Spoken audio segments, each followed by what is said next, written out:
કૃષ્ણમાં જય શ્રી કૃષ્ણ. માં પેલાની બાયુ પેલાની જે માળીઓ હતું એ કઈ નખમાં કઈ લાલી કે એવું કઈ કરતા તો વડીલું થી બાંધતા કેમ બાંધતા ઈ કે આ હું તમે ના લાલ્યું કરીને બેચ્યું તો સા પાણી દેવાય ડોહિલા ન જતા અમે. હા હા તો માં અટાણે તો આ બાયુ કેવા ખર્ચા હવે કરે. તો ઓઠું એ રંગે.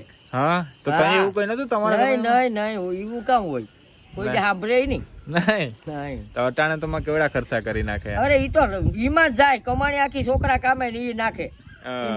એમાં જ જાય બીટી પાલોમાં જાય ને હાઈબ્રા કરાવે ને ઓઠું રંગે ને હીથા પૂરે ને મંગળિયું જાતી જાતું લે હા કપડા ભાડે લઈ આવે ને અહીં હળતા ભલે હોય કબાટુમાં તો હા ભાડે લેવાના. ભાડે લેવા હા આ છે ઈ હળવા દેવાના. ગોદડા કરે કે ગોદડા કરો તો કોડે ઈ. તો તમારા સમયમાં તમે શું કરતા ન પહેરતા નહીં નહીં અમારે તો સાદો પ્રવાસ હતો હું પહેરી હા કાપડું પહેર્યું ને ઓઢણી બરોબર આણા વળીને આવે તો અહીંયા ઘાટડીયું દેતા બે ડોહલ્યું હા ઈ ઓઢીને ફાડવા